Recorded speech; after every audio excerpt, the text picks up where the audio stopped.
Hey everyone, I'm Mark Cadle. Welcome to MC Squared. This is the final video in our series of what it takes to build and participate on a successful team. Let me introduce you to the law of the bad apple. And the law of the bad apple states, rotten attitudes ruin the team. I want to start off by recognizing that each and every one of us has to accept and own the fact that our attitude is a choice. No one has the power to put you into a bad attitude unless you give them that power. Yes, I fully recognize that things can happen that can put you or a team member into a bad attitude, but the length and the depth of how long you let that continue is totally up to you. It's also important to understand that a good attitude doesn't guarantee a team's success, but a bad attitude guarantees its failure. Lou Holtz is quoted as saying, "You've got to have good athletes to win. You can't win without good athletes, but you can lose with them." It takes more than talented people to win. You need to understand the power and the importance of a positive attitude. Now, you all know the folks I'm talking about, right? Let's say your team is dealing with a problem and you're getting off track of your goal. So you bring them all together to do a brainstorming session to try to figure out how to get back on course.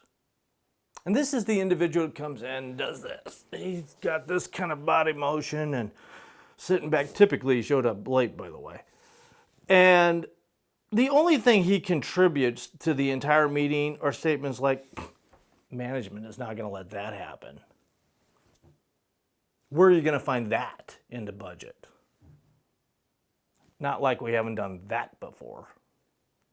And then just when the team is starting to come to consensus of how to get the team or the goals back on track, and you can kind of sense that throughout the room, this is that individual who sits there and goes, "Hey, I don't want to be the devil's advocate here." Don't you just want to look across that table and tell them, "Shut up"? Because the next words out of your mouth is going to make you the devil's advocate, and I really don't want you to be that either. So why do we put up with people like this? I know for me, many times I felt like I was held hostage. I felt like the skills and the talent and the experience that these individuals have were necessary for the business, and if I let them go, potentially everyone in the business would suffer.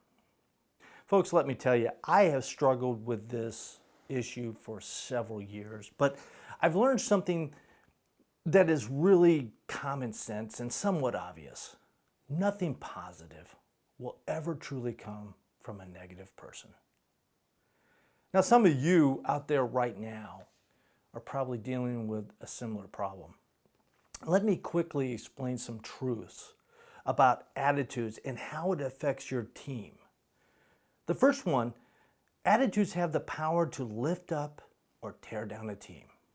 If you want outstanding results, you need good people with great talent who have awesome attitudes. When attitudes go up, so does the potential of the team. When attitudes go down, the team goes with it. The second one is attitudes compound when exposed to others. What you need to realize is several things on a team are not contagious. Talent, experience, the willingness to practice and to develop your skills are not contagious. But you can be sure of this, attitudes are contagious. That kind of leads us into the third truth. Bad attitudes compound faster than good ones. There's only one thing more contagious than a good attitude, and that's a bad attitude. And our last one, rotten attitudes left alone ruin everything. Bad attitudes must be addressed. They will never go away on their own if left alone. In a word, bad attitudes are a result of selfishness.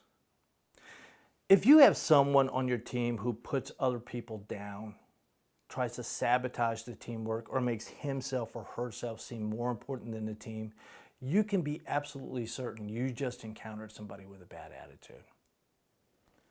If you want to give your team the best chance of success, then you need to practice the law of the bad apple.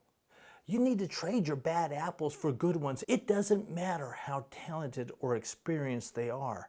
That's the only way to give your team the best chance to win. Closing thought. Your attitude determines the team's attitude. As we're coming to the close of this series, I want to talk to you.